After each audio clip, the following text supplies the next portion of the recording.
Hey guys, Mike here, and in this clip we're reviewing the HP MV6 Ultrabook. You should be aware that we are testing the HP MV60-1000 here, the Ultrabook built on an Intel Ivy Bridge hardware platform and not the cheaper MV6Z Sleekbook that runs on an AMD APU. Long story short, the MV6 is a 15.6-inch laptop with a sleek and light body, able to offer solid everyday performances while starting at around $800. See the rest of this video for in-depth details.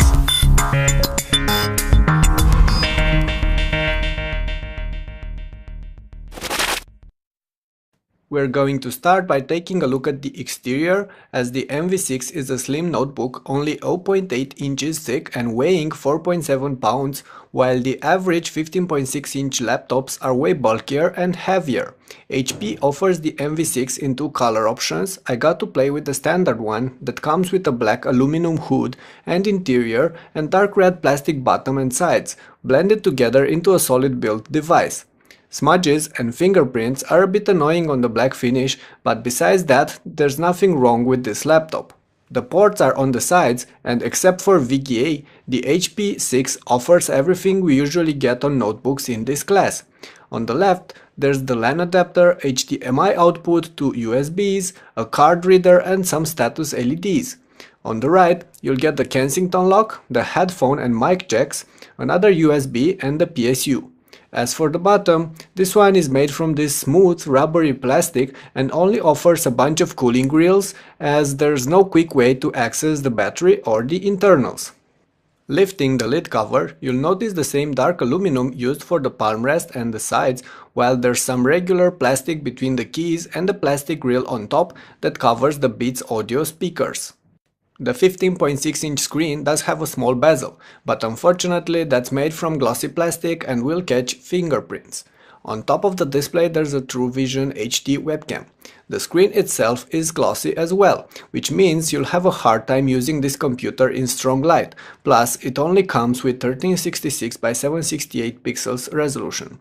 I for one would have definitely appreciated something like 1600 by 900 pixels on a 15.6-inch display, but that's not even available as an extra option here. The brightness and colors are fairly alright, as long as you're looking at the screen straight on. Otherwise, the viewing angles are quite poor and the images will quickly wash out, especially since the screen does not lean on its back as much as I'd want. There's a wide full-size keyboard on this HP without a numpad area, which leaves more space for the regular keys. As a result, this keyboard is spacious. The square flat keys offer decent feedback and the overall typing experience is alright, although the flex and the stickiness of some of the keys jaded sometimes. My test unit did not feature a backlit keyboard, but that's actually available as an option on HP's website and will cost you $20 extra. The trackpad is wide and performs okay most of the time. The cursor can get occasionally jumpy and the entire clickable surface is a bit too stiff, which means that registering commands isn't as smooth as it should, but you'll probably get used to that in time. As a proper Ultrabook, the HP MV60 is built on an Intel Ivy Bridge platform. To be specific, there's an Intel Core i5-3317U inside our test unit, 6GB of RAM, AMD's Radeon 7670 HD graphics, and hybrid storage, and this is in fact almost the top config you can get for this laptop. As a result, this MV6 is fast, despite not sporting an SSD, and it will perform a lot faster after you get rid of most of the crapware HP bundles on it. It will handle the daily multitasking at ease, and it will even cope with some serious tasks like editing videos or clips, running all sorts of multimedia content and even games. So I could say that this laptop is powerful enough to meet the requirements of an average user. For enthusiasts though, don't forget that an ULV platform and a mainstream graphics system can only offer that much. If you're interested in benchmarks and more tests of this HP MV6, head over to our in-depth review at ultrabookreview.com. There's a link below in the description that will take you right there. This laptop is going to run overall fairly cool and quiet as long as you're not pushing it. So during daily use, the bottom will only get slightly warm and the fan will only become active from time to time. But if you're planning to run games, you should expect the underbelly to get quite hot, although the cooling system will not actually get considerably louder.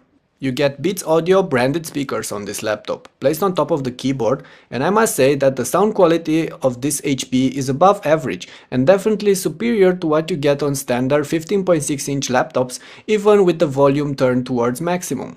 HP fitted a 4-cell 56 Wh battery inside this unit, and they claim you could squeeze close to 9 hours of life out of it.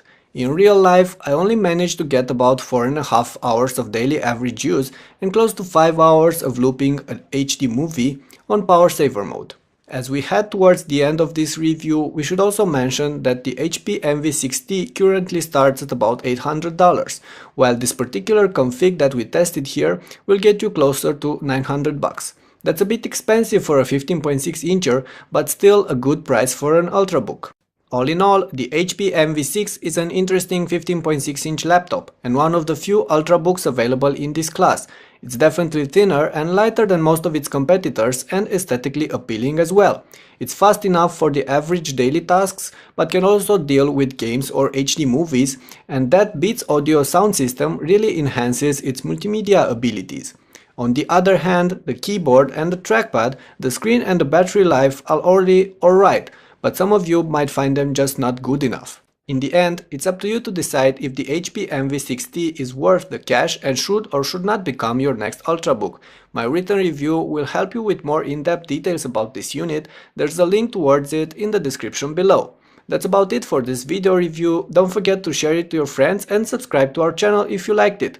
Until next time, Mike out.